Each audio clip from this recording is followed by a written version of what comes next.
If you grew up poor, here's something nobody tells you. Getting money doesn't fix your relationship with money.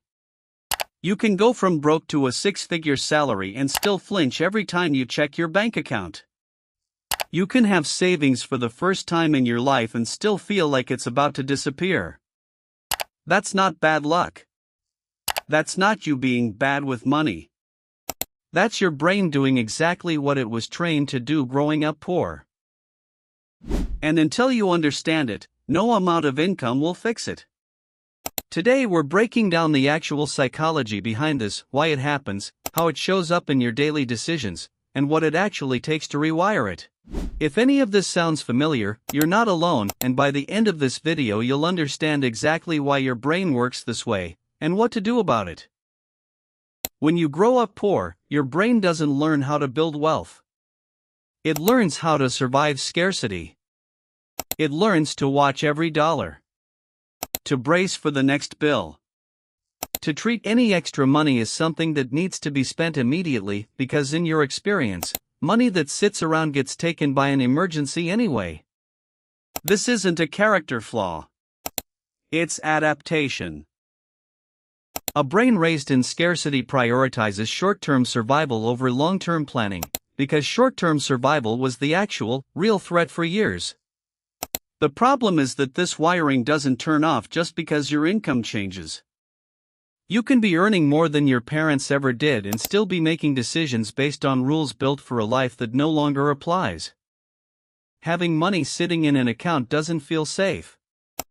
It feels exposed.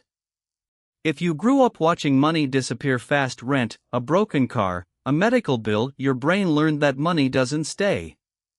So subconsciously, spending it first can feel safer than watching it wait to be lost.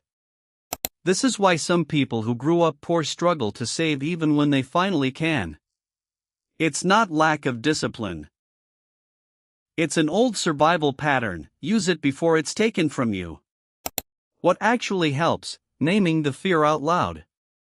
Telling yourself, this feeling is from a past version of my life, not my current situation, starts to separate the old wiring from the present reality. If you're the first person in your family to build any real financial stability, there's a specific kind of guilt that comes with it, and almost nobody names it directly. You might feel guilty going on a trip your parents never could. Guilty buying something nice. Guilty saying no when family asks for money, even when saying yes puts you right back where you started. This is sometimes called financial survivor's guilt, and it's incredibly common in first-generation wealth builders. It can quietly sabotage progress because unconsciously, staying financially stuck can feel like staying loyal to the people you love. What actually helps? Understanding that your stability doesn't take anything away from your family, and in most cases, it's the only thing that eventually lets you help them for real. This shows up more than people admit. Right when things start going well, a raise, a savings milestone, an investment finally growing, some people find a way to blow it.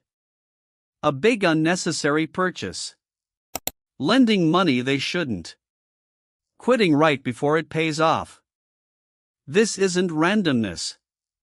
When stability feels unfamiliar, some part of the brain tries to pull you back to what feels normal, even if what's normal is struggle.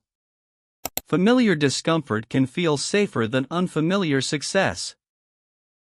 What actually helps? Recognizing the pattern in the moment. When something in you wants to blow up progress right when it's working, that's usually the signal to slow down, not act. None of this gets fixed by a better budget spreadsheet. It gets fixed by slowly proving to your nervous system, through repeated small evidence, that things are actually different now. A few things that genuinely help. Start small enough that it doesn't trigger the old fear. Saving $20 consistently rewires more than trying to save $2,000 and quitting from anxiety. Separate identity from income. You are not bad with money, you were trained by scarcity. Those are two very different stories. Talk about it. Financial trauma stays powerful when it's silent. The more it's named, the less control it has. Give yourself permission to enjoy some of it. Wealth built entirely on fear and guilt isn't sustainable, it needs room to feel good too. Growing up poor doesn't just shape your bank account, it shapes how your brain relates to money for the rest of your life, unless you actively rewire it. Your brain learns survival, not strategy. Saving can feel unsafe even when it's smart. Guilt can quietly sabotage your progress. Self-sabotage often shows up right before a breakthrough. Rebuilding trust with money takes small, repeated proof, not a spreadsheet. You're not broken. You're adapting an old system that once kept you safe into a new one that can finally let you build something.